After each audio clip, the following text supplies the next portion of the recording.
every great person has self-doubt, and that self-doubt is a massive motivator, but they have enough confidence to overcome it. I think it's the people who lack confidence and have the self-doubt that they can't do anything. They can't get out of their own way. And the people who have too much confidence and not enough self-doubt just never. I think you gotta have a dream. The School of Greatness. Really? Yeah. Please welcome Lewis House. You like to do the challenging thing, like on stage. Not the thing that you know is gonna get the biggest laugh. Yeah. But the thing that's the most challenging that you'll think is really interesting, and hopefully people think it is too, and if you can get them to laugh on the most challenging thing, then you're like, that what lights you up, right? Yeah. It's like, I look at it kind of like like diving in the Olympics. Yes. I might have used that You did use the metaphor reference, for it. Yeah. Not just anyone can dive in the pool, but... Yeah, it's like, it's not only diving where there's no splash, it's also like, what do you do before? Like, it's all, how many flips are you going to do, how many spins? So like, you're getting rated not only how you enter the water, but how difficult the trick was before you enter. And that's kind of how I look at like a joke or a premise or anything. I'm like, okay, what is the most touchy subject that I could possibly talk about? And how can I make that funny for a group of people that should feel like it's touchy? Yeah. Like that's awesome that you feel that way. And it took me a while to learn this, but like when a crowd like is a little hesitant to laugh, like they're kind of doing the right social thing.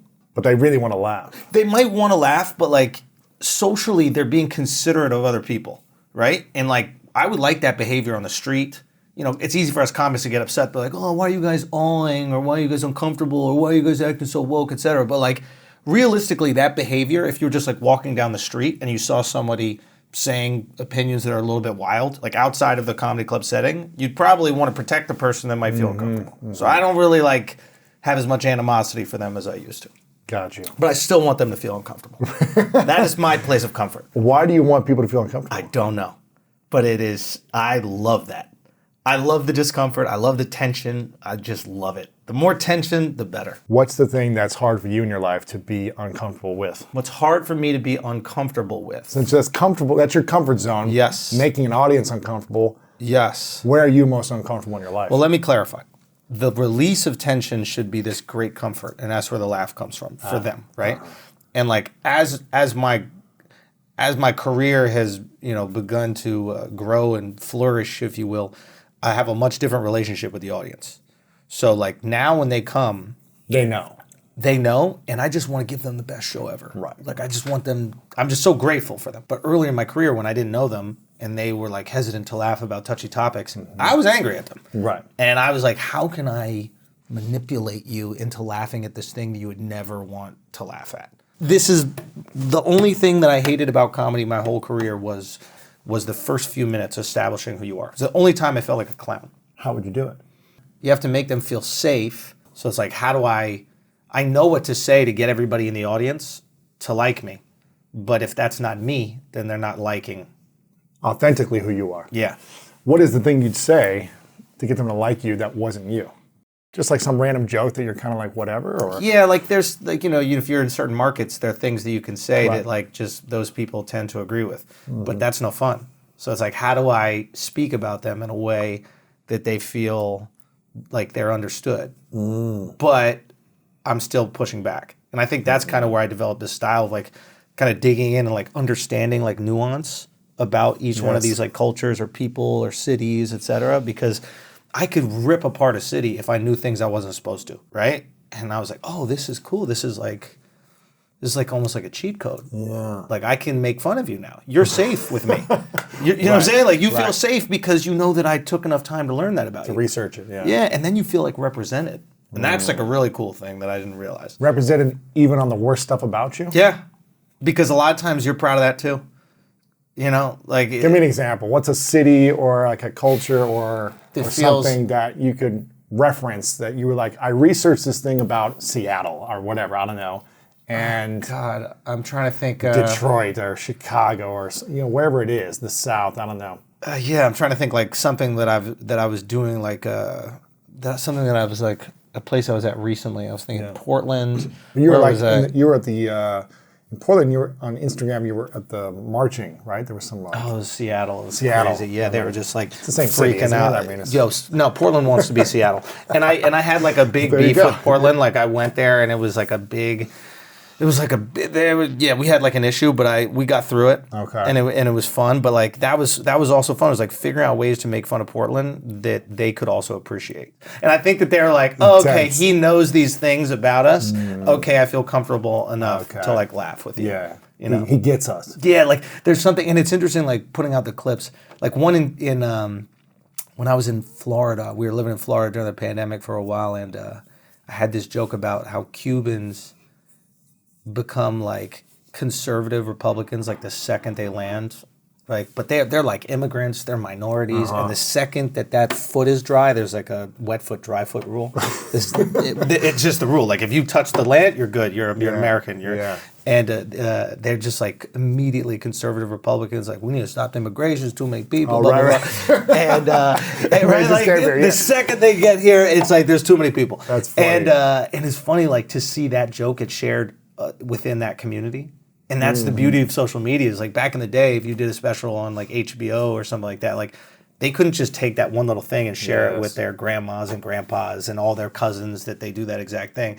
Now you see the joke go viral on TikTok or Instagram because it's so easy to access. Right. What do you think was the skill that you learned that gave you the most confidence on stages?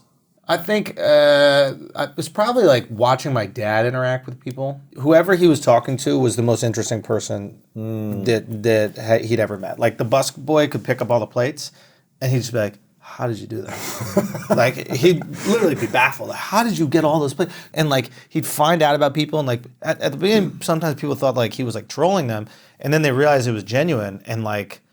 I don't know, he just has a skill to like make people feel good, but he's doing it because he's curious. So he just learns so much about people, and he'd ask all these questions, and like I could see him just like break down people's walls, and that kind of worked with me. And I think that curiosity translates to stage.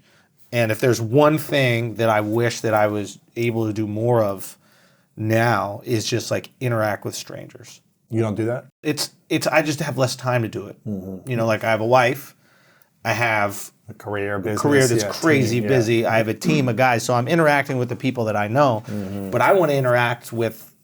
That's what I was saying earlier. Like I just love a conversation. Like I want to talk to, you know, the Uber driver. I want to talk to the guy at TSA. I want to talk to the guy, you know, that I'm sitting next to on the plane. I want to have these conversations with these people, and then you know sometimes they're fruitful. And all I need is like one nugget of information, and that can last a lifetime. What's the biggest insecurity or fear that you had to overcome? For stand-up? Just in life. In life? Yeah, it wasn't like so crippling. Like I remember like going to college for the first time and like feeling insecure. Like I never felt like that in like some sort of a school environment. Like I never felt that. Like I would just stop the class. If I didn't understand something, like nobody's moving on. Like that was. They're like, wait a minute, teacher, I don't understand. I don't understand it. That was my philosophy, and looking back on it, I was like, wow, like where did this come from? Like, why did you think that it was important for you to say things like that and to understand things like? And then in college for the first time, I was like hesitant to raise my hand in like one of these big like lecture halls. Like I didn't understand that participation was 10% of your grade, and you wouldn't just raise your hand every day.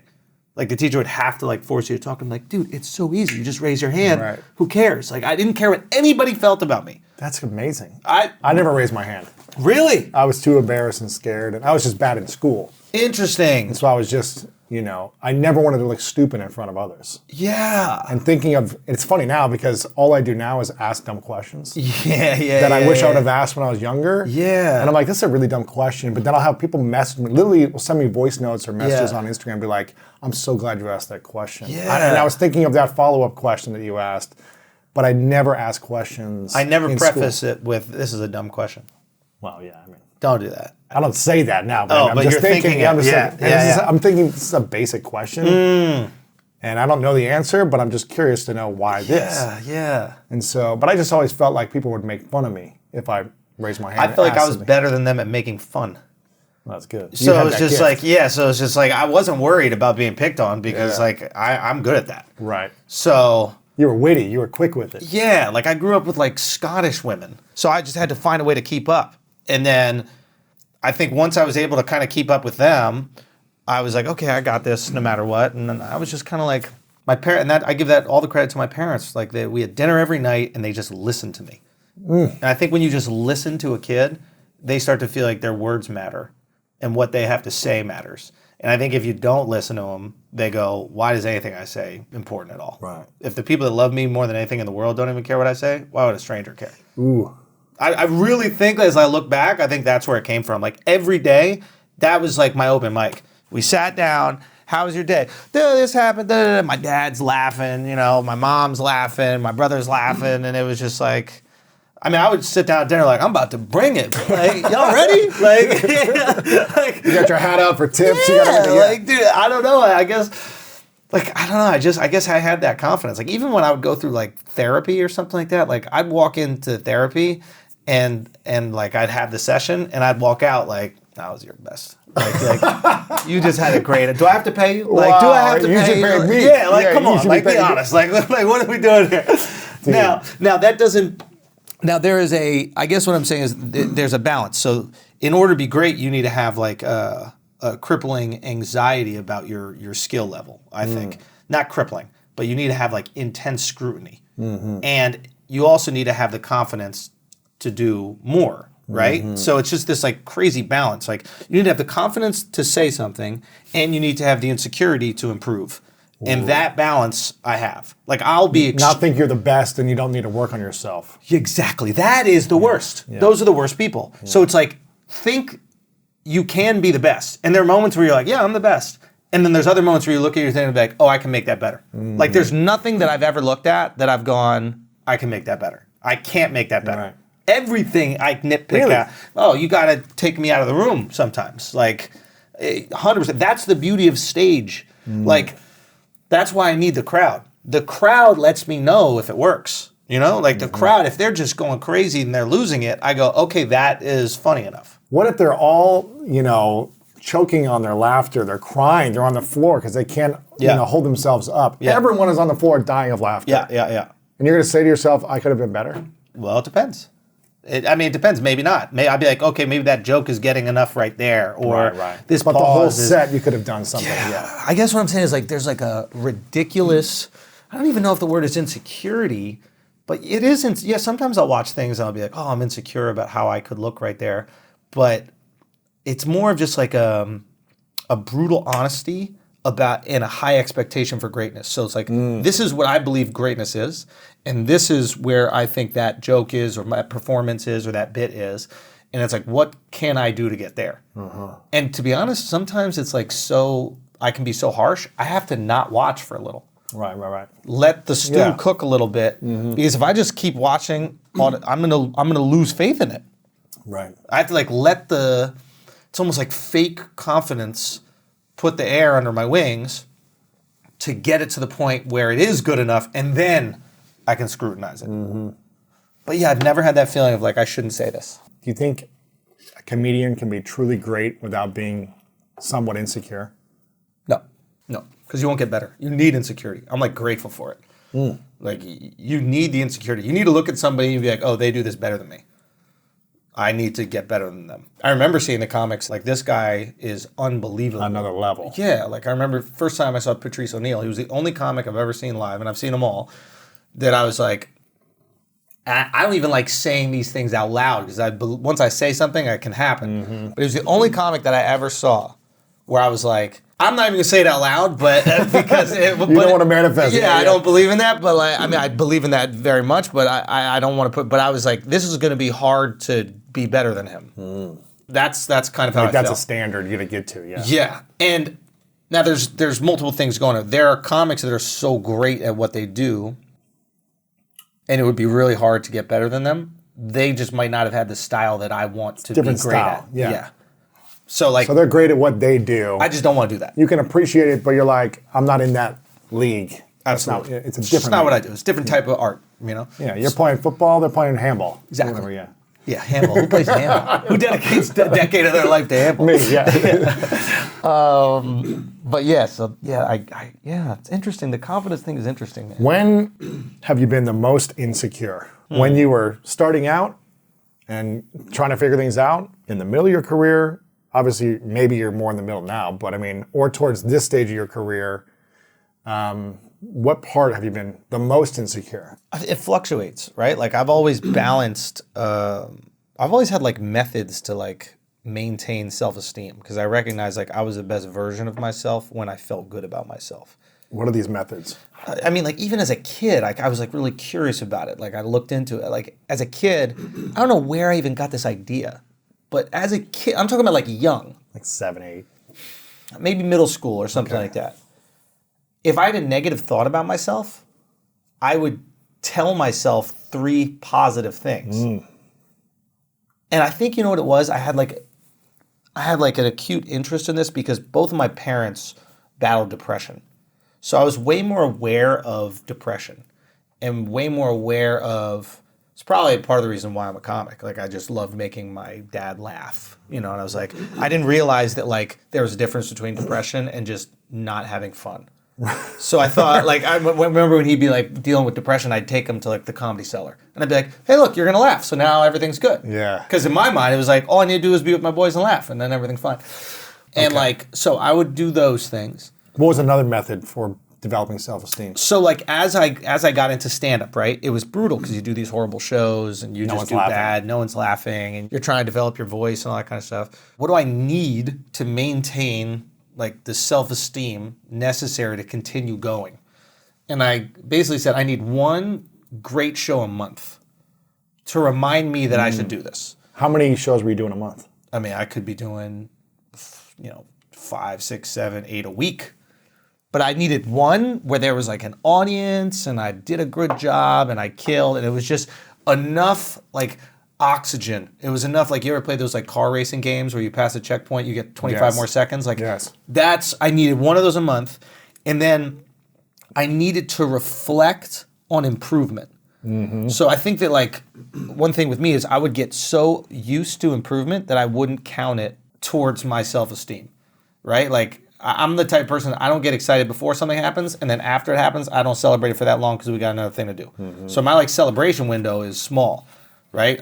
My joy matrix is the journey. Like I like working together, I like achieving these things, etc. But then there's always another thing that we move towards, right?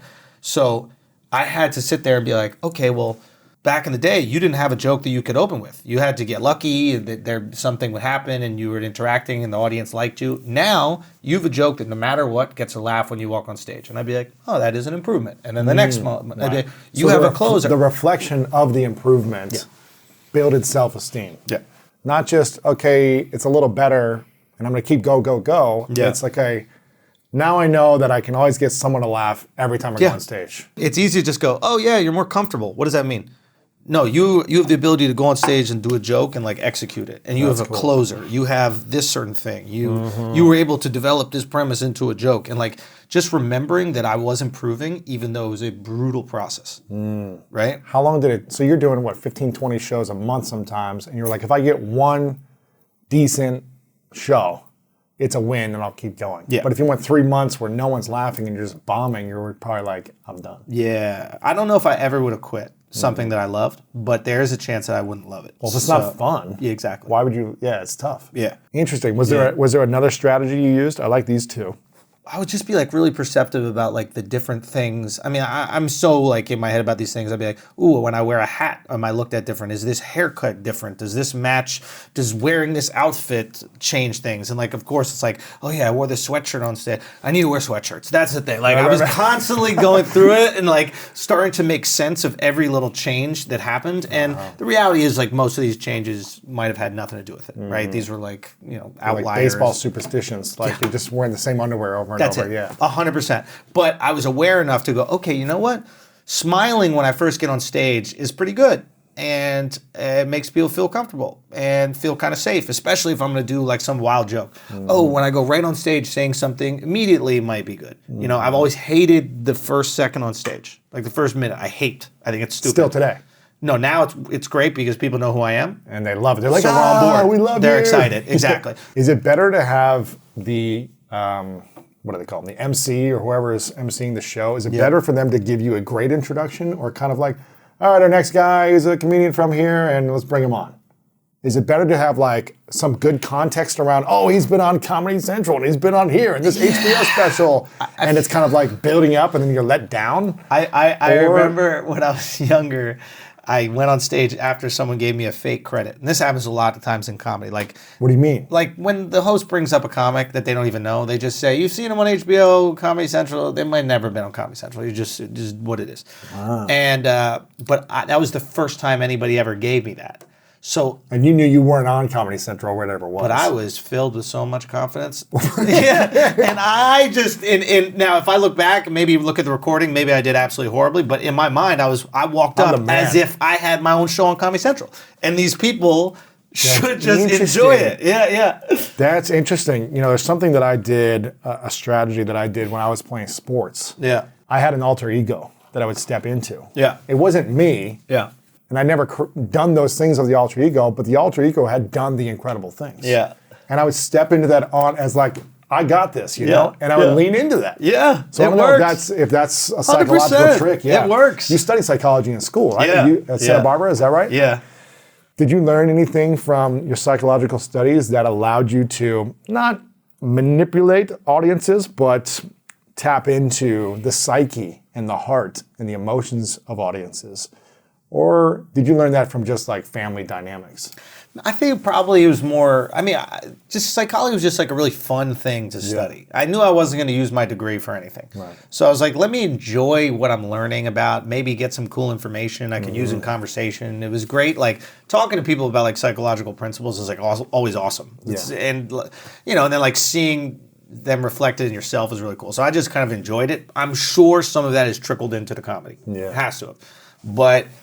But in terms of like going, I'm going to turn psychology into comedy, I don't think that was ever a perspective. When did you have the idea that you wanted to do comedy as a full-time profession? Not just like, I think I want to try this on the side and see how it goes. I think when I moved back to New York, I started managing a restaurant back in New York, and I was like, this is not for me. And I started doing comedy again, and I think something just clicked back in New York where I was like, I think I'm going to do this.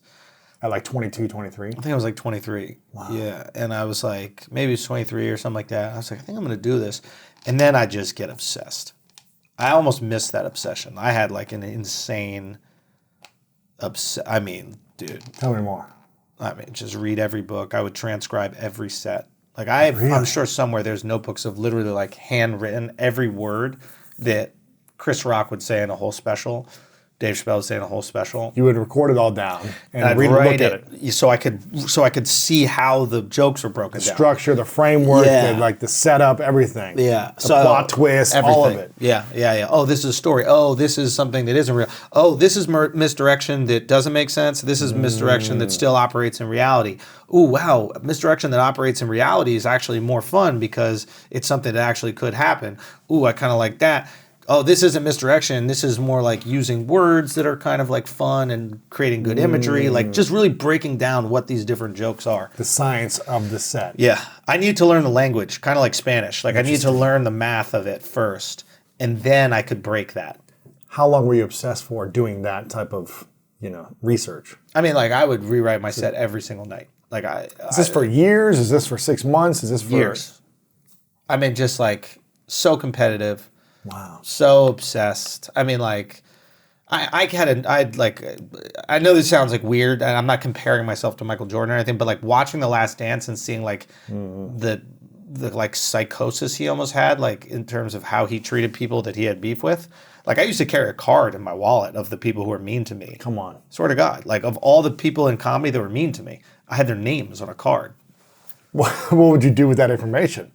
The beautiful thing about like... Was this the chip on your shoulder that you would wear it? Yeah. See, but what would you look at? Even to today, I have beefs that aren't real, but in my head they're real. Like everything in that doc about just like what motivated him and what he needed to do to like turn it on. Like his ability, for me, what I understood about the documentary was like, he has the ability to turn on the switch. We talk about this, me and my boys. Like some people can't turn on the switch, right? And like he could turn it on and he would do it every game. It's crazy, man. Some people can turn it on for the playoffs, but he could do it every single game if he wanted to. And that's it's like Tom Brady too. Tom can do it every game. I would say that is like a competitive advantage I have. Like if it needs to get turned on, it can get turned on. Like when we did that Netflix special, I mean, we were working maybe like 120 hours a week or something. It was insane. I've never worked that hard in my life. It killed me.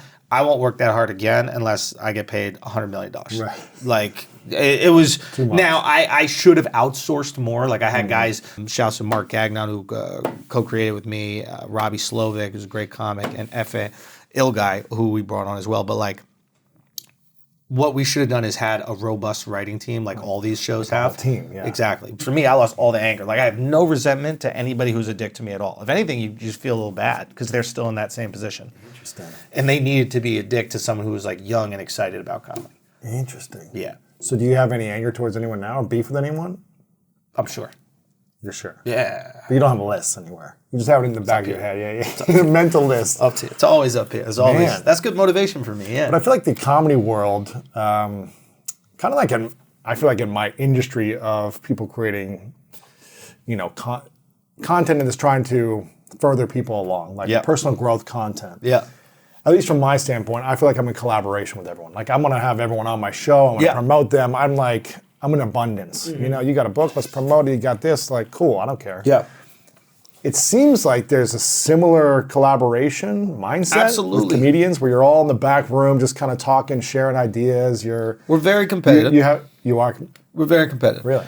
But I think the first time you really saw this happen was on the West Coast when podcasts came out. Yeah. And the West Coast comedians have always been more industrious because they have to. New York comedians can make a living doing stand-up at clubs. They can. They can. And that's a rare thing. What's a living? 100 grand, 70 grand, 300 grand? 50 grand, 50 maybe, grand. something like that. This is like 3-4 nights a week. No, this is 7 nights a week they're working, doing spots. Yeah. Now they're doing 15-minute spots around the city. Okay. They're collecting $100 here, $100 there, $100 there. They put together, they can make a living. But for a lot of comics, even if they don't realize it, they just want to make a living. And what I always recognized was like, you'll never go further than what you dream. So like if your dream is just to make a living, you can't be the biggest act in the world. The goal is how I work the GPS. Yeah. Like I have to say the thing and then my brain just starts getting me there. What's the thing right now? I want to find a way where comics can make just as much money by self-releasing their specials as they can doing it for networks. Because the self-release allows them to build up an audience that can be nurtured and turn into basically what I have. When you talk about being collaborative, like I've always looked at my contribution in terms of like stand-up is, and just comedy in general, is like, I'm going to find out where the voids are in the game and where we can kind of curate our own lives and like be in control of our own careers. And then I'm going to execute those. And then I'm going to give it to all of you. Teach everyone how to do it. This is for you. Like I tell everybody, like sometimes young comics come and, oh, well, you're doing these things and we don't want to be the thing. And I'm like, it's for you. Anything I do is for everybody. Yeah. I think you get comfortable. Like you just get comfortable in your space. You have a deal with Comedy Central and like you think it's great to be on TV. When I grew up, I did Comedy Central. This is like when I was coming up in stand-up, I thought I should have a sitcom. Why? Because that's what stand-ups did in the 80s. And I was like, do I enjoy acting? No. Right. So I don't want a sitcom. But I had it. I did it. I did all the things that I wanted to do, but I realized this wasn't that much fun for me. So I had to focus on the things that were fun, and then those things would be the most fruitful. And basically what I've just been trying to do is go, hey, this is where the career is going, and this is where things are going, and you guys should do literally everything that I do, and then do it better than me, and then force me to think, So what would be the 5-step approach for someone coming in right now? Like if you could only do 5 things to help further your career, is it 1, first master your craft of comedy? Yeah, don't even worry about anything else besides getting funny. Once you figure that out, let's say, and you're like, okay, I'm ready to go out there in a bigger way. Is it get on, put your stuff on put your stuff on YouTube, Instagram, TikTok, like create a presence for yourself and like use that algorithmic push. Okay, so once you do that, what would be the next 3 things to really accelerate their career? Literally, you've gotten funny. You're on social media, putting your stuff out there. If you're genuinely funny, like what I would say is undeniable. Yes. And they're different levels of funny. Like some people are funny in like some weird bar in Brooklyn. Right. But are they funny at the New York Comedy Club? Are they funny at Comedy Cellar? Right. Like if you're undeniably funny, and we all know who those people are. Like if you're not even like, that's the thing. We all talk about like who our favorite comics are and blah blah blah. If you're not killing, you're not in the discussion. Gotcha. So we know who kills, and we know who's like, oh, that's really clever, that's really funny. That one joke was funny, yeah. Killing or not. If you're killing and you have social media, there's nothing else you need to worry about. Everything else will come to you. That's it. That's it. Just focus on that. We did all the hard work for you. Yeah. It's all been done. Yes. Like literally, if you're killing and you have social media. Because then what can you do? How can you monetize from there? And how much could you monetize? Social media, what happens is like, I mean, you could do, obviously podcasts is great if you're good at podcasting, but like a lot of people do podcasts now. A lot of them. I mean, how many comedians have a podcast Every now? comedian has a podcast. A million? Yes. I mean, it will be a new form of social media. I love this because like, I think the more people that enter the genre, the more people listen and watch, and then those people see who the real You rise to the top. Like my School of Greatness will be 9 years next week. Yeah. I don't know, when did you launch your show, your podcast? Well, I've been doing Brilliant Idiots with Charlemagne the God. Yeah, he's great. I've had him on. He's the man, dude. He's awesome. He is truly great. He is truly a great. Yes. And I don't know, like, but we were early in podcasting. Early, so yeah, around me, 9 years ago, you think? I would say around. I think 2013 January is when I was. Anyways, yeah, I would say it was the second wave. Rogan was obviously the first big, wave, and like the tech podcasts. Mark Maron too. But then it was like tech podcasts, and that was pretty much it. You know? It was a few. Yeah. I kind of came like second wave, maybe 2.5, and then Serial came, and which brought the wave of everything else, of true crime and all that. Adnan Syed. And exactly. Right? And then a lot of the comedian podcasts and business podcasts and interview shows and political stuff came in probably 5, 6, 7 years ago as well. And I remember thinking, oh gosh, is this going to get too saturated? Yeah. But really what it did is it just brought in more audiences to find the best stuff. And so if you're willing to be consistent and kept improving, then you'll be fine. I learned that from my mom.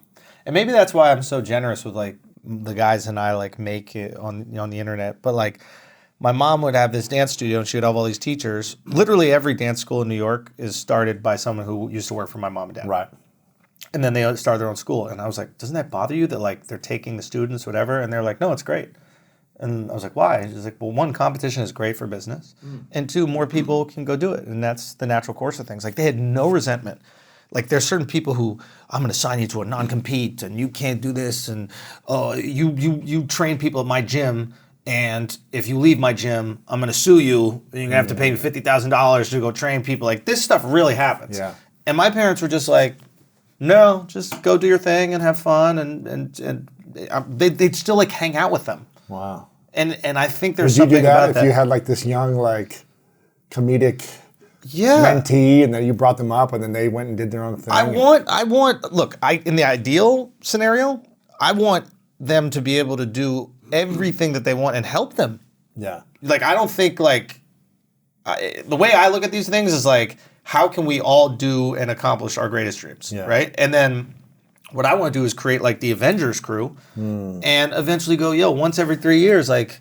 We're going to put out another special like we did. Or once every 2 years, we're going to make a movie together. Or and then in between, they're doing their cool projects. They're putting out their specials. You know, they're mentoring other people. But like the people that I curate, like I have a tight-knit group, and these are my guys. And I plan on working with them until I'm done working. These guys go on tour with you, right? Yeah. So they go on tour with me. And Akash has his own tour right now. Yeah. But Mark is opening up for me. And Mark eventually will have his own tour. But like when we do arenas, I want Mark there and I want Akash there. You know what I mean? And Derek is opening for us as well. And like I want him there. Like these are the guys that I want to build with. Yeah. But I also want them to achieve all their dreams as well. If they became, 5, 10 times bigger than you, how would that make you Great. feel? Awesome. Yeah, this is the game. Yeah. You know what I mean? Like now there's going to be a part of me that's going to go, hey, I want to get bigger too. How do I do it? Depending on where I am in career. Like if I see somebody doing something really good and I want to also do it, of course, just as I'm sure like them seeing me inspires them to do it. But like, yeah, this is the game, man. 100%. How do you think it'll change in the next 2 years by 2024? Where will the industry of comedy be? What will have changed? What will stay the same? And where would you guys be innovating? I think we'll figure out a way to make money. Because right now everybody's putting their specials on YouTube. They split it for free or they're charging? For free. For free. And they're just making money on ads or? No money. You No make money money. on the road. So you build the audience That's and the then you game. sell tickets. It's like the old music model. That's kind of how I modeled the stand-up thing. I was like, okay, what's going on here? Oh, okay, all these artists back in the day, they didn't make any money off the albums, really. They would make money when they would tour and do these arenas. And I was like, oh, wow, we can make money by touring. How can I get people out? Okay, I give them the content, and then they'll come out because they like the content. And I would say the biggest fundamental change, like maybe my influence on stand-up, it's probably looked at from the outside as like, oh, this is like the social media era. But I would say like the actual fundamental change in stand-up is the way that we approach our material. We used to look at our material as this thing we hoard and then put out for a special. Now we look at our material as marketing for us. Right. And that is a big shift. Why did people hoard so much? Because they didn't think they could recreate new jokes all the time? Or There people was no saw it and incentive not to put it. There was no place to put it out. So you might as well hoard it, right? And then have all of that material, and then when you get asked to do a special, use it. Yeah. then you do it. But like there wasn't a place to even put it. Like you could have put it, I guess, on Instagram or Facebook and that kind of stuff, but there wasn't like the thirst for video content. And then all of a sudden video content started to get more popular and we figured some things out. But like that would be the biggest fundamental change I think that has happened in stand-up, at least my influence. It was just how we look at our material. You want people to come out to your show? Is it because your face is like this on a flyer? Or is it because you're doing a joke? Making people laugh at home or on the, wherever. Yeah, like these people, it's so funny. Like these people do like promos for their specials that don't have stand-up. And it's like, buddy, if I'm going to go to a restaurant, you got to show me what the food looks like, right? Right. I'm not going there because there's a picture of the chef going, Yeah, and if a friend's like, oh, I bought a ticket to see, Andrew's special in LA tonight, and they're showing their friend, oh, who is this guy? Well, let me show you on Instagram real quick. Oh, it's pretty funny. This looks like it'd be fun. that's Boom, the ticket whole sale. reason why I started selling tickets is because it was easy to justify it to your friends. Hey, you want to go to this comic club? Well, who is he? One send button, one clip. Check out this funny clip. Oh, it got 1 million views, by the way. Everyone's laughing. And what if I got hundreds of clips that have 1 million views and each one of those clips could pertain to a different person? So if you're Cuban, Right. there's this Cuban. If you're Bosnian, there's this Bosnian joke. This happened by luck. Not everything Really? that we're doing. Yeah, like this. When did this start happening this way? Okay. What year was this? So I put out, none of the industry wanted to give me opportunity for a special, so I decided to put it out online. And I What once, maybe 2016 or something Okay. like that. I So can look back. So 7 years ago. Six Yeah. years ago, 7 years ago. And sometimes you get lucky when you do the right thing. Everybody successful is lucky. Like even Bezos, like like they had that Amazon Web Services business. Like Yeah. I think I was listening to him talk about that. And he was like, That was like the biggest. they had that for 7 years or something like that with no competitor. Name a business that you can be Right. making tens of millions of dollars where no one even enters the market. Tens of billions or something. Yeah, it's crazy, like, yeah. and even to this day, that's where they make so much of their money. So know. like he'll be like, yo, we got so lucky with. He had an obsession for 20 years, which you had an obsession for 15, 18 years. Takes both. What happened was so the first one I put out was this. It was like a night in New York, right? It was like, I don't want to. Here I am in front of the curtain, like whatever. It's just so everything's the same, right? So I was like, what if you followed around a comedian for a night in New York? You can't put out a video that's going to make multiple 7 figures, right? One video. One video, yes. Yeah. It's the accumulation will make 7 figures, yeah. but your one Which video, is what you would have got on a special. Like you're going to make $1 million or $3 million on this Netflix, on this HBO Showtime special. So the last one that the one that I sold before the pandemic that is going to come out, I sold it. I got paid 1.1 for it, right? Okay. Which was before the pandemic. was Worked out for before me. you became way bigger than you were. Yeah, the pandemic was awesome. Like if So, you would have gotten that deal now, they got a good deal. Put it that way. they got an amazing They deal. got an amazing deal. So that one right there, I'm Which like, network is this coming out? I can't exactly Okay, talk it's about not out that. yet. I We'll get talk you. afterwards. Okay, you tell me afterwards. We'll talk Okay, afterwards. so anyways. Yeah. You got that before the pandemic. So so that was before the pandemic, and then I filmed that in like September in Austin, and then so we're just finishing up the edit for that now. But that special, I'm going, okay, 1.1. Okay, that's great. Let's see if how do I make $1 million off a special without a network?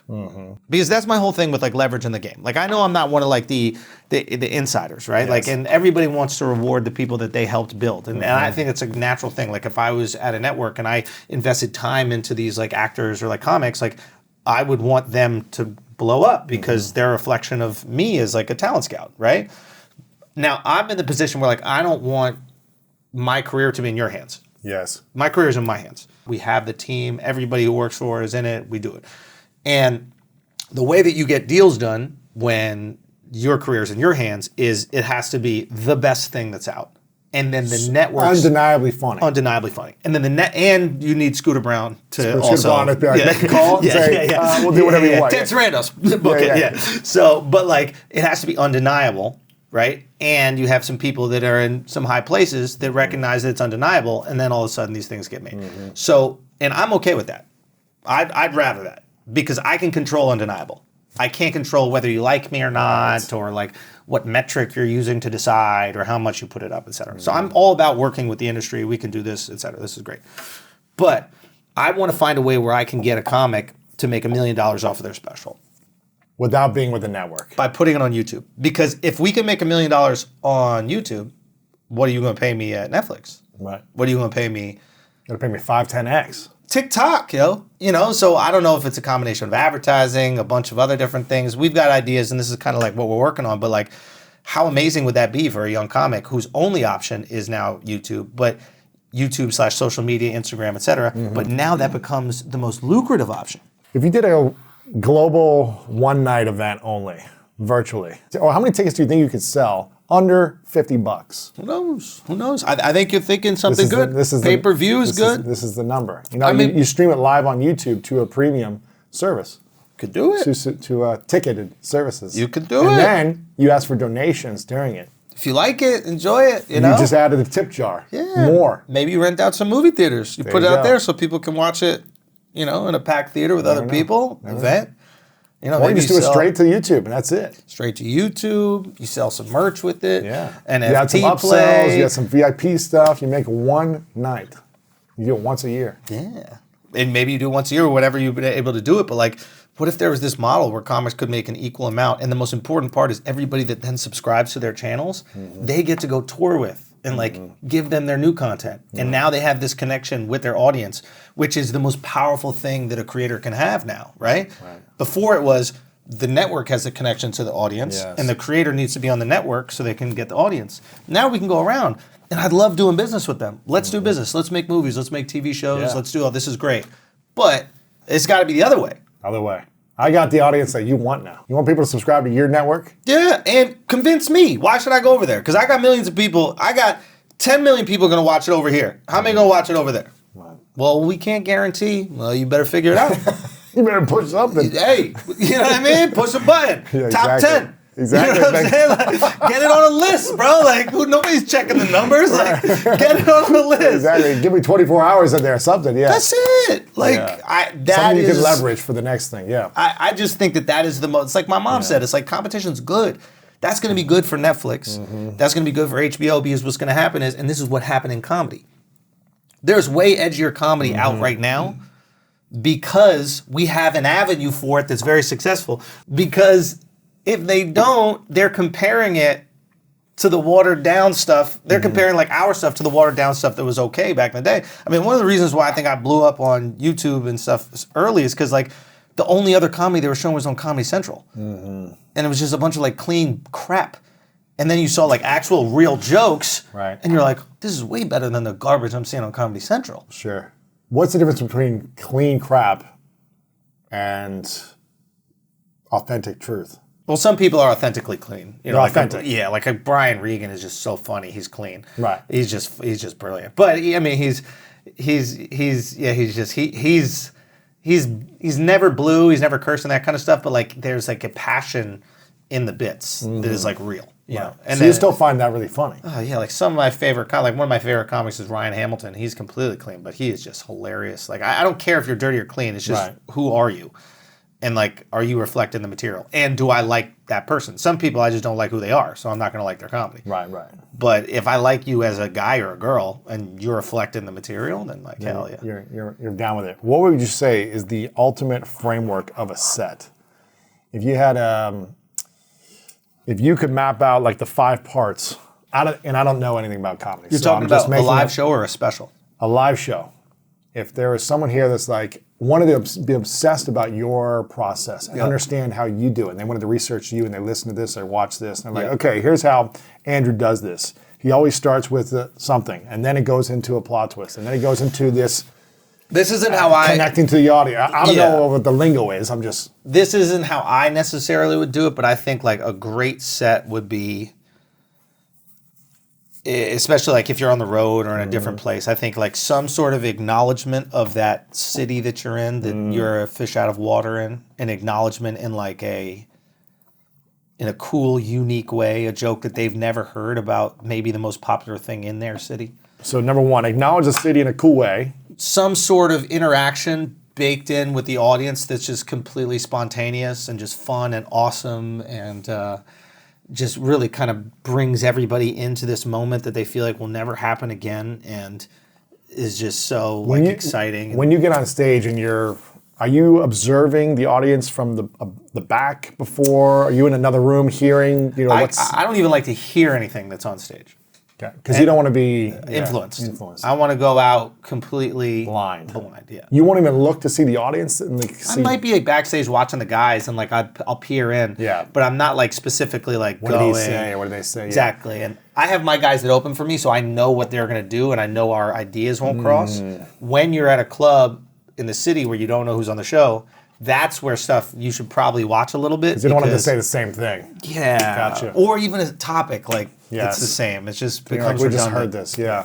What about, do you have a certain approach to how you interact with the audience? Do you I look for shirt colors, I look for ethnicity, I look for couples, are you thinking, or is it just comes to you? Yeah, it kind of just comes to me. I mean, I always I don't know, I always just kind of remind myself to trust my gut. Mm-hmm. So just say the thing that I'm feeling. That's no good. Matter how weird or uncomfortable or awkward it is, what are you feeling right now? And that works.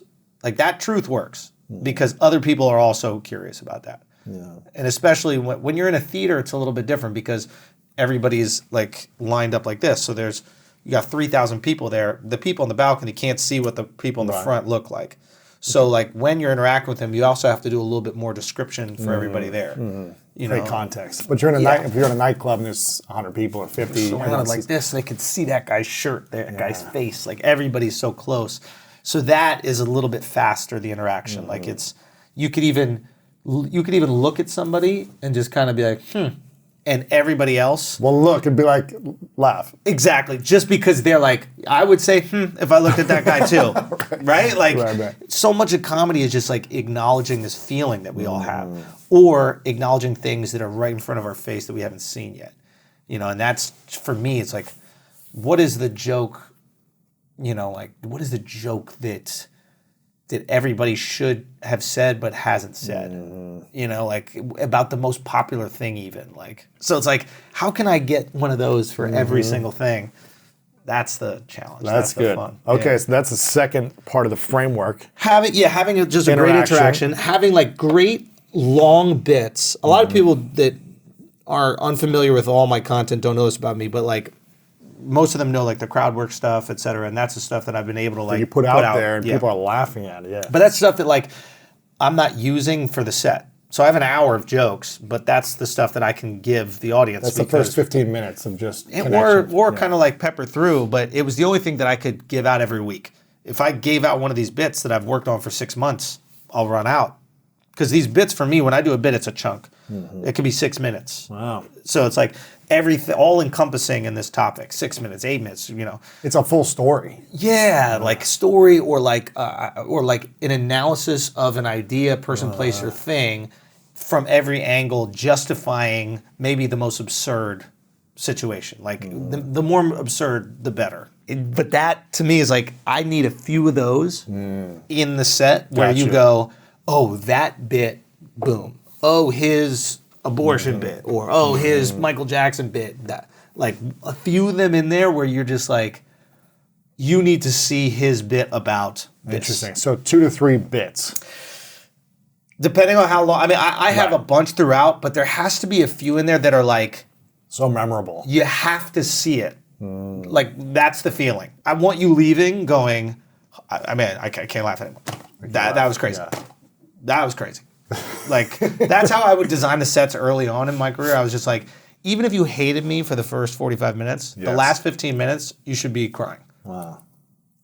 Because you have to leave on that, you know? Like, do you ever experience self-doubt at this level?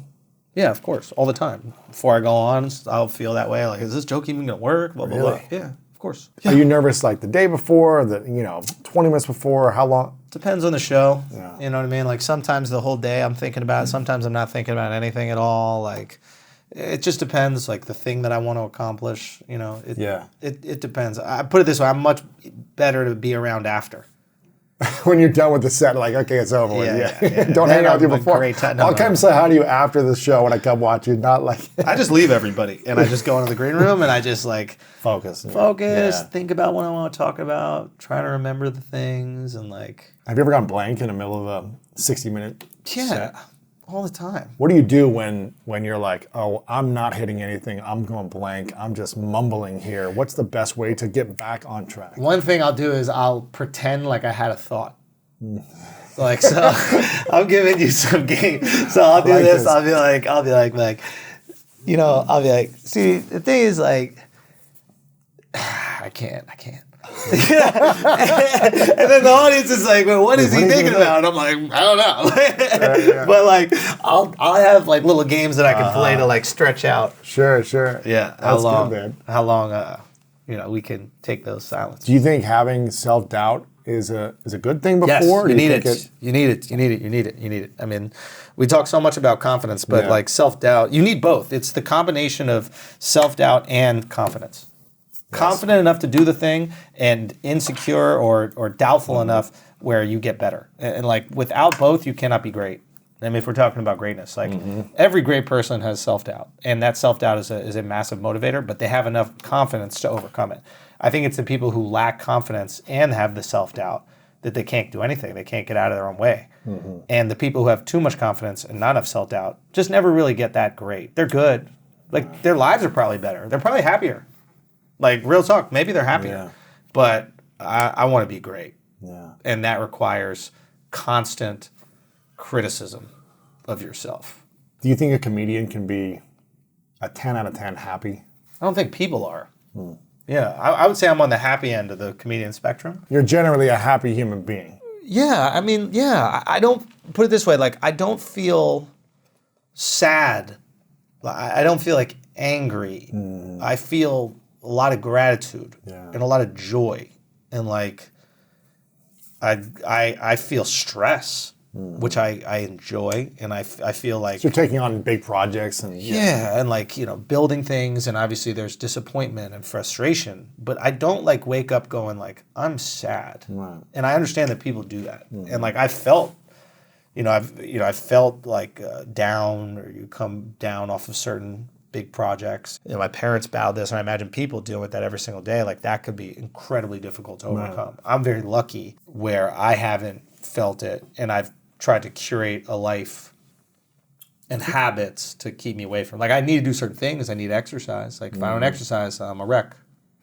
I need to be creating. If I'm on stage, that works. If I'm putting out clips or something like that, that works. Couldn't get on stage during the pandemic, but I felt very fulfilled by putting out content. And maybe I'm leaving myself in the hands of those people saying, great job on Instagram. That's a little bit vulnerable. But I at least felt like I was doing something, and I understood the recipe to like my own like mental wellness, if you will. But yeah, I don't think that you should be happy all the time, because then you're not happy. You're just normal.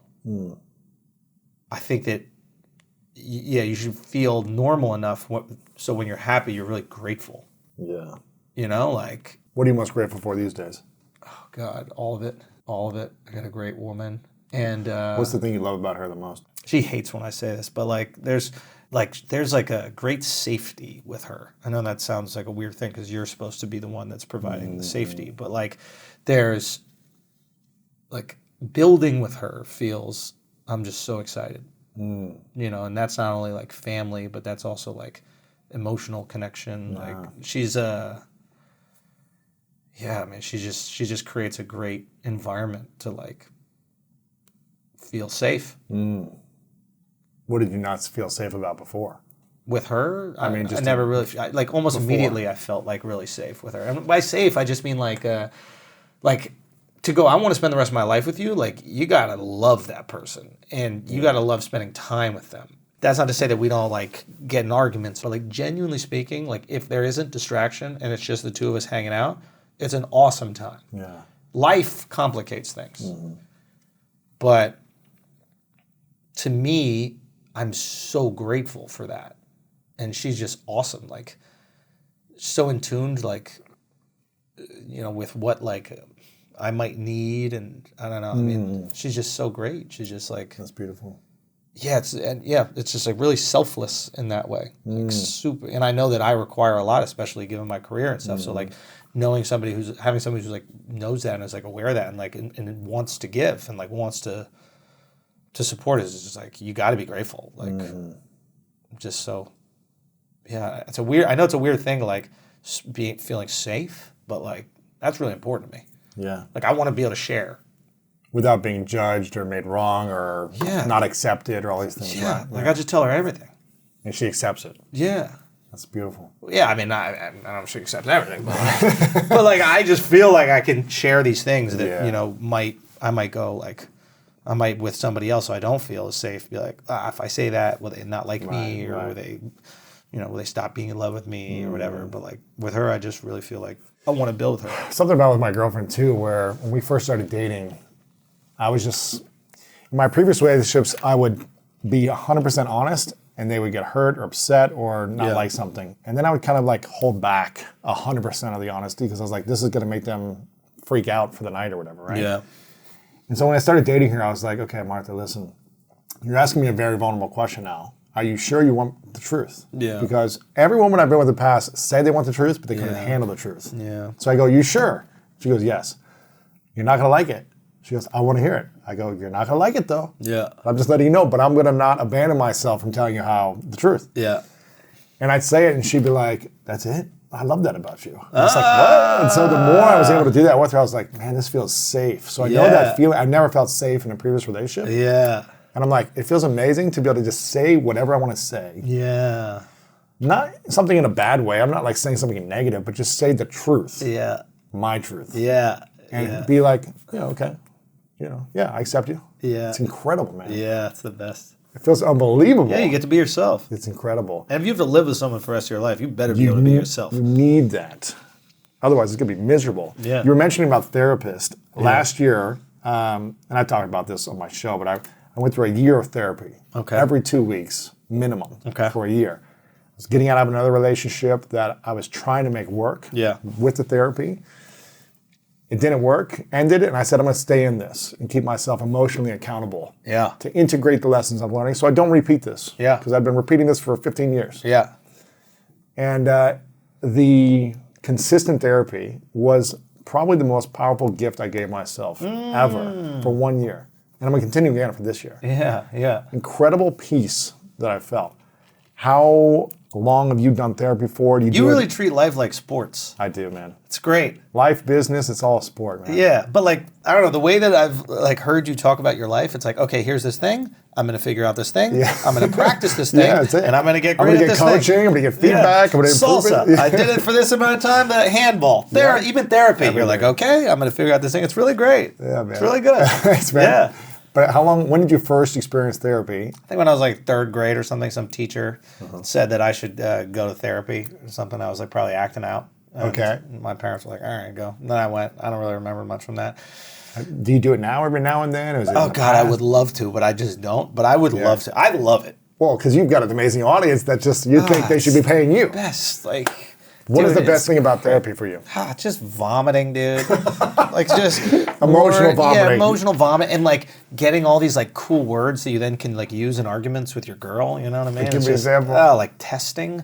You know that word? Like, yeah, like you only test someone if you want them to fail. Like, and like also like understanding why, like understanding the emotions behind your behavior. You know, like sometimes I'll see a comic say something smarter than like who they are on stage. Like he got that from somebody for $200 an hour.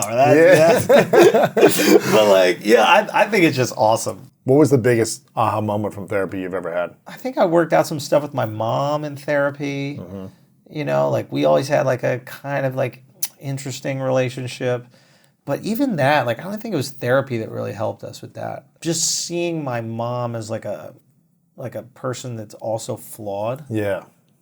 Yeah. You know, all like, of everyone's yeah. parents are flawed. Yeah, like Not they expecting also them to be need, perfect, yeah. Yeah, like like the fact that like she could need attention and that could be important to her and her self-esteem. Right. And And not like, just you needing it all the time yeah, as a kid. Yeah. thinking like I'm a kid, so it's about me and my brother. Why do you need to talk to dad? Like, you know what I mean? Like you're done with that. Like, Yeah. So and then like understanding that and like going, okay, I guess I can give you that gift, the gift of attention. And like, I guess that kind of worked, but I just think therapy's great, man. Just talk to somebody. I mean, if you have friends and if you have family, like you already are doing it, there just might be certain things that you're too embarrassed to speak to your friends and family about. Well, we grew up in the 80s and 90s, and for me, I don't know what it was like in New York. Yeah. I'm assuming it wasn't that much different, unless you Yeah. went to some like hippie, preppy school or something where Right. everyone was like kumbaya all day. Yeah. But if I put my arm around a teammate of mine, it's Yeah. like, hey, what's up, bro? Yeah, It was yeah. like, get off me with some type of word. Yeah. Like if you said that, you were just made fun of Yeah. and laughed at least for me. Yeah. And it's kind of the society of, I guess, young boys growing up. And I probably did the same thing to other kids because it was happening to me. Yeah. So you want to fit in. And Yeah. was that like that for you? Or did you feel like you got to express your emotions and process things? I mean, I'm sure I went through that. I'm sure you want like your friends to like you and that kind of stuff. I don't remember too much trauma from like jokes and stuff. Yeah. And I do remember my parents being like super open-minded and just like I felt no judgment from my parents. That's amazing. Yeah, and almost like too little judgment. Like I was like Anything you want to do, you can do. like I was a B student. If my parents required me to be an A student, I would have been an A student. Really? Yeah, like I wanted to impress them, but I knew that they were like happy enough with like B's. So I was like, okay, I guess I'll just get B's. Like I just worked towards it. Like 85, I was fine. Who cares? It is what it is. Like I just didn't care. Like even when I took the SATs, I just wanted to get better than my friends. Like I didn't care what I got, as long as it was more than my boys. Yes. Because then we'd have fun, competition. Sure. Anytime I did well in class was literally just because I didn't like the teacher. That's the only time. Like I was like, I don't like you, so I'm going to do well in your class to spite you. Yes. But like, my parents. I think one of the advantages of not having expectations is you always exceed expectations, Right. and there's confidence with that. Like you always feel like these people are proud of you and you're doing a great job. What's the disadvantage to that? You not going as far as you can. I was very lucky where I had this kind of like internal, Drive or drive. something, Yeah. If you don't have that, then it's dangerous. And I had the freedom to just go out. I said that to my girl. I was like, I'm the type of person, like I work great with freedom. Like you don't give me any rules, I come back. Yes. You give me rules, I have to break them.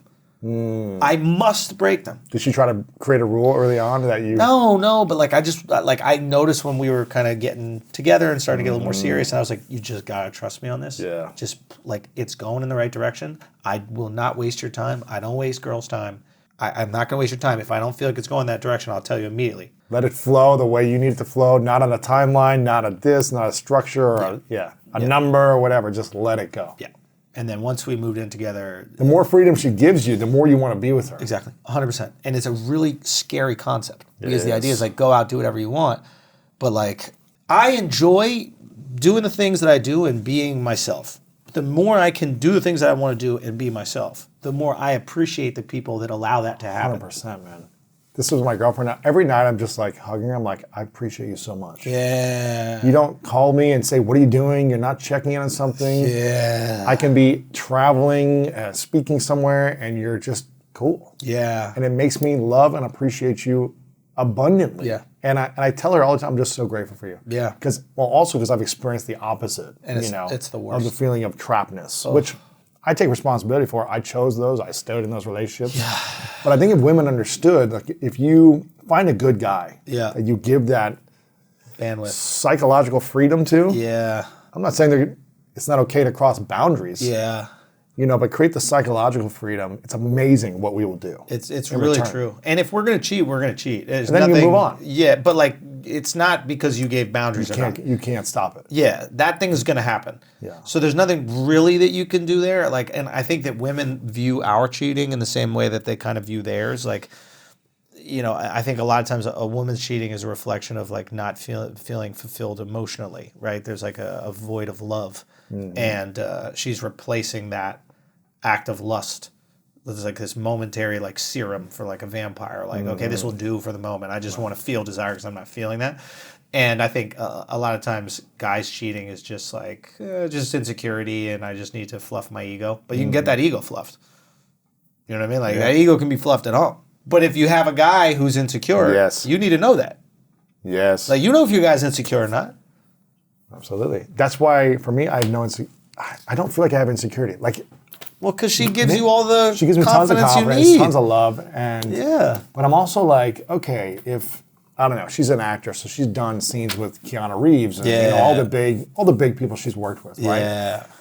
And they've all hit on her and all this stuff, and I'm like, Yeah. okay, if I don't know, whatever, Keanu Reeves or someone came up to her now and starts hitting on her, would I be insecure or jealous? I don't think I would be. No, not in front. In front of you is I mean, crazy. behind whatever. Behind the I was scenes, on that's set and nature. Yeah, exactly. Yeah, like- But I wouldn't be jealous. Because I'm like, You if want to be? I would not be jealous. Oh, yeah, you I don't can't be think jealous. Because I'd be like, okay, if there's a better match for you, Yeah. if that's a better life, then I want you to live a better life. I hear what you're saying. Yeah. I hear what you're saying, though. It's, But if you don't see the value, like if your woman doesn't see the value you bring to her life, yeah. and she sees there's more value somewhere else, and she's always thinking about it, then either be where you are now or go over there. But don't be in between. So Yeah. how has your craft been different in this type of relationship versus single or in previous relationships? I never changed my comedy depending on like the person I dated or if I was single. And I never did that. And it was probably because I was able to get laid before I did comedy. Right. And I think that like I have empathy to the guy who never got laid before they were on stage. Like, yeah, use it, bro. Like, have fun. Like, wear the cape. Like, go for it. Sure. But I just never felt like this was the only chance I was going to have to get laid. So it was all about the jokes. It wasn't clever enough. It wasn't unique Yeah, I enough. didn't have the silliness. Like, every joke starts with like a serious point, but that's what I'm always fighting for. Is where's the silly thing? But like, just having somebody on my team, like, literally having someone who's like wants me to succeed, wants to help me with the things that I need to get done, like wants me, just in every single way. That is massive. That feels awesome. And it's still frustrating. Don't get me wrong, we get arguments. Wow. And there'll be times where she's like, it's late, and I got to fly out. And she's like, what are we doing with all this stuff? And I just got to be like, hey, listen, we're in this together. And there's going to be times where I got to stay up late for you. Right. And there's times you got to stay up late for me. But like, we're not boyfriend, girlfriend. Right. We are married. Like, we're a team now. I go get this money. This is our money. Who are the three most inspiring comics today? Not like in the past, but today that you, whether you're friends with them, I'm assuming you guys all know each other, but that you're like, man, they're just, and I know you don't want to ruffle feathers and not say certain people, but if you had to pick like three, you had to pick three that you were like, these people. They have to be alive though? Yeah, that are actively working in some way today. I mean, Bill Burr, it's just fantastic. Mm-hmm. Dave one Chappelle, thing about each person. So what's the thing about it? Bill Burr has just like found a way to like funnel his brutal honesty into like hilarious ideas, and I think people really like that. Yeah, and I like it, and I just appreciate it. Yeah, okay. And Dave Chappelle is just like he's really mastered the art of storytelling. There's people might argue, oh, I'm not laughing. He's really interesting. It's not as many like jokes per second or whatever like that, but the art of literally a story, no one does it better. Right. Now you're on Mount Rushmore with these guys, I mean, I've always been a Chris Rock fan. I know Chris Rock hasn't been as active as of late, but like I've always just been a huge Chris Rock fan. What's the thing he has that you love? He just kind of like, he got me on board with like kind of devil's advocate thinking. Like I always had those thoughts.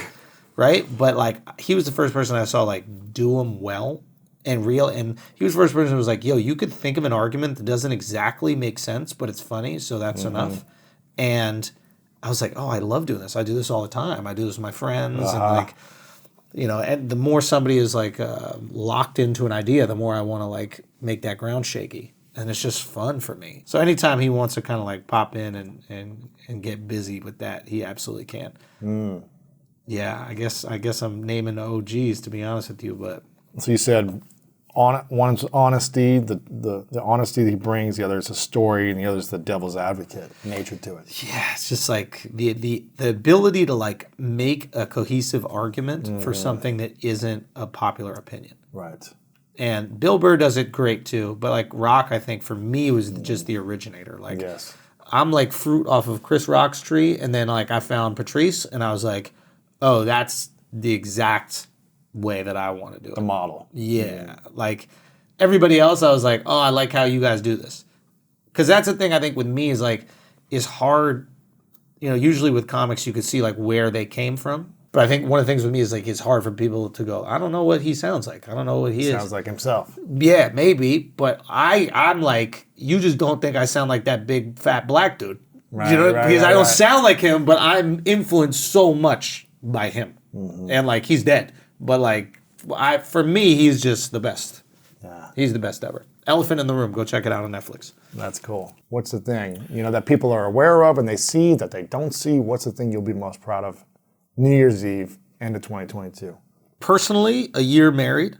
That will be the 18th of December. That for personal goal. And then, you know, who knows, man? Like, you never know what happens when you get married. Things happen, my boy. You know what I'm saying? That's not happened yet or anything, but like, you know, you never know. You never know, yeah. And, Okay. And so I would be, that's personally, that would be very gratifying. Professionally, I have my buddy Akash Singh is going to be putting out his first special on YouTube. And For free. Yeah, for free on YouTube. And he's also been putting out clips, and he's also been doing, and that's my guy, podcast co-host, like my best friend in comedy. Yeah, and like, yeah. You guys are so funny. seeing him, thank you, man. But like seeing him like start to rise, and like that would be very exciting to me. Like seeing his career take off in a similar way that happened for me, that'd be really cool.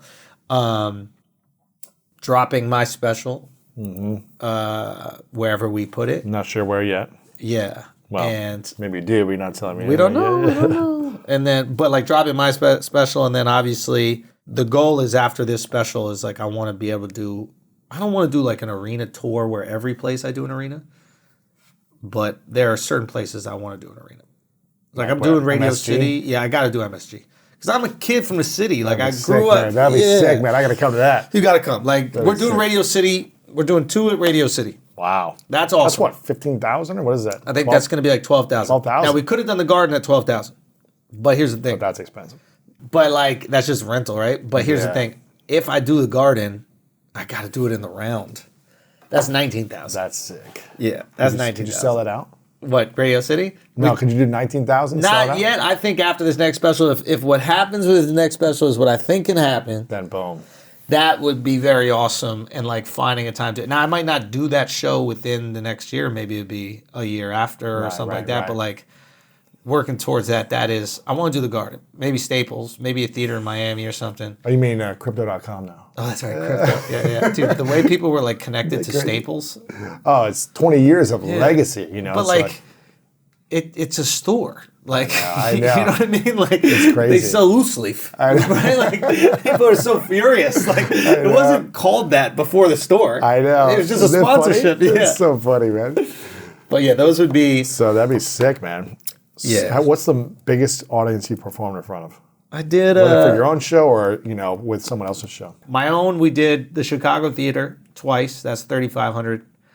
And that was pretty cool. That's respectable, man. Yeah, it's big. It's cool, man. We've been having fun. Like this is the tour has been, for me, I look at that as like the greatest sign of success. You When know, people buy a ticket with their wallet and they show up and they take a night out and they come see you, that's big. put on clothes for someone, right? Like, you know what I'm saying? Like it's easy to, and we're in like the click business, right? Like, Yes. but it's easy to click something. It's easy to like watch something for a few seconds. Yeah, of it's course. easy, right? Like, but But to get a credit card out and say, I'm going leave to the buy, house, like that's a big deal. So like if I don't know, like for me, that's how I judge success, and those are the people who I see that are successful in the space, I look up to them for those specific things. They're selling out tours.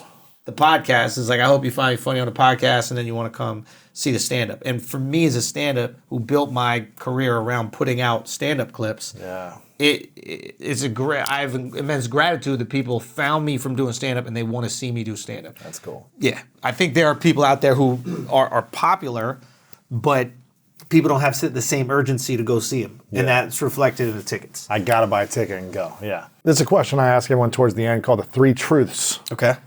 So I'd like you to imagine a hypothetical scenario. It's your last day on earth many years away. You get to live as long as you want to live. Yeah. And you get to accomplish all your dreams. Wow. Personally, professionally, you build up 1,000 comedians to do whatever you want to do. You know, you do it all. Yeah. At every different season of life, you do it. Yeah. Healthy, happy, thriving, 20 kids running around, whatever you want, you make it happen. But for whatever reason, all of your material has to go with you to another place when you leave. It's the last day, and it goes with you to another place. No one has access to your information anymore. Yeah.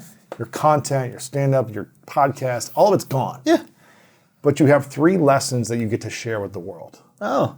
3 lessons that you've learned throughout your entire life, and this is all that people would have to remember you by or your content. Mm-hmm. What would you say would be those 3 lessons, or what I like to call 3 truths?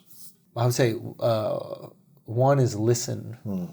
I mean, just so much in my life I've learned from listening. So many decisions that I've made is from listening. Like, just removing ego. I mean, so many of the decisions that even we make was part of my team. It's like, it's the best decision wins. And that means you have to listen to the guys that you hire and empower them and make them believe in their ideas enough to the point where they can share them with you, because oftentimes those ideas are going to be the ones that are better than yours. But just every conversation I've had and how that's turned into either conversations on the podcast or like stand-up clips or just anything. So just like listening, for someone who talks for a living and has talked a lot on this podcast, but listening is just so huge. So like, just also what a gift. Like, that was the biggest thing that I like changed like my life almost. Like, I remember just like during single days realizing that once you get to a point where a girl's comfortable sharing with you, just listening to her, Being how was your day? Yeah. Yeah. Oh, you do that? No way. Is that difficult? And just seeing their eyes light up that someone actually, like, I've had girls on dates go, do you actually want to know? Like, yeah, I want to know. Like, what is your dates usually like? Like, just listening is just so powerful. People usually don't feel safe enough to share. And that was something my girl did to me. She's phenomenal at that. But like, if you can get people to just talk, man, just listen. So listening. Yeah, that's number 1. Number 2. You got to take care of the people that you love, man. Everybody, like the people that your family, the people that work for you, the people that are doing things for you so that you can succeed, like, they got to feel taken care of. And like, your generosity should show. Your girl, your friends, your family, employees, like that, they should feel like you go above and beyond for them. And sometimes that's financial, sometimes that's emotional, sometimes that's like protecting them, like their literal safety, their reputation.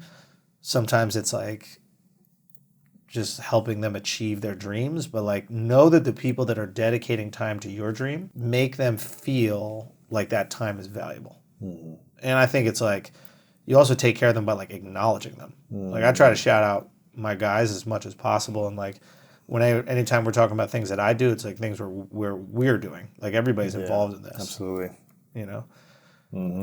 And the last one is love, bro. Yeah. I mean, these are just such like easy hacky ones, but at the same time, it's like there's a reason they've existed for all of human existence. But like, love, man, like, dude, love is just, that's powerful.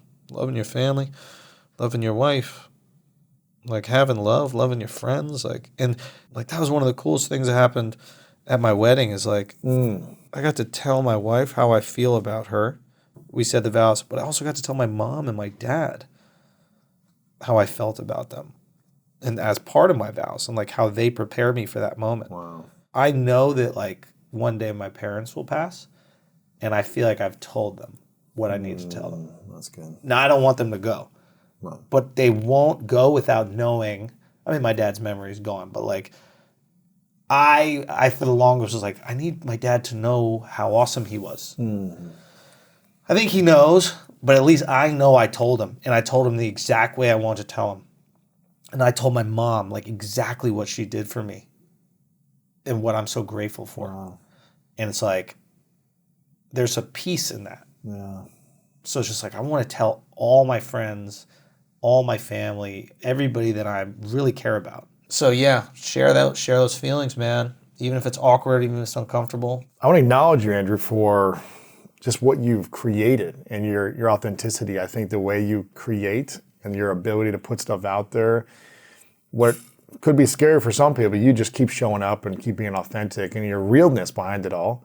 I've been watching your stuff for a while. You know, we have a lot of mutual friends and stuff like that, but to connect in person, it's been really fun, man. This is awesome, dude. You're a great interviewer, man. I try to listen the best I can. I interrupt a little too much, but I try to listen. No, you were great, man. You're a really great interviewer. This was fun talking. Yeah, man. I got to come to one of your shows soon. Anytime you want. Yeah, we'd love to come and check it out. But I want people to go to your show too, just because if they haven't followed you on social media, Andrew Schulz everywhere. What's the where else can they support you? Your YouTube is hilarious. Yeah, YouTube, Instagram, like you've got 2 different podcasts, right? Yeah. I do the podcast Flagrant 2 with Akash and Alex and Mark, and we have Dove. The team keeps growing, it seems. But and then Brilliant Idiots with the great Charlemagne the God. He's great. He's just awesome. But yeah, like. But the main thing you got is your tour. Coming up and people can support. If you want to come check it out, like watch some clips. That's what I always say. It's like watch a clip or something. If you like it, if it's for you, you'll watch more, and then it will happen. You'll show up. Yeah, it will happen naturally. It's exciting, man. Yeah. How else can we support you? That's all, man. Just your attention is just awesome. Like, give me the opportunity to entertain you, and if you're entertained, then I think the rest just kind of works. Of course. Love it, man. Yeah, Love people want that. Final question for you. Yep. What's your definition of greatness? Yeah, being the best. And the best is a standard that I create, you know? So it's like, who I think is the best comedian is not who everybody thinks is the best comedian, but they do the form of comedy that I like the best. But like, if we're talking about like career, then that's just being the best and just pushing and continuing to move towards that. But greatness is like a man. That's different. Like affecting the people's lives. Like my dad is a great man. Like he's a great man. That is the goal as a man, to affect people's lives the way that he affected them. And he never tried to be a great man. Like he just was a great man. And then when you exist in greatness, you affect all the people around you, you know? And he's just, like that is the goal. To do that, like if you could have career and personal like that, like great man, great husband, great father, great career, what a life lived, man. That is the goal. Yeah. My man. Andrew, thanks, bro. Thank you so much, Appreciate it, man. Even the easiest road is still met with some degrees of difficulty. Somewhere, some point, you're going to go into some degree of difficulty. For example, I'm watching, the Jordan documentary. Oh man, Last Dance.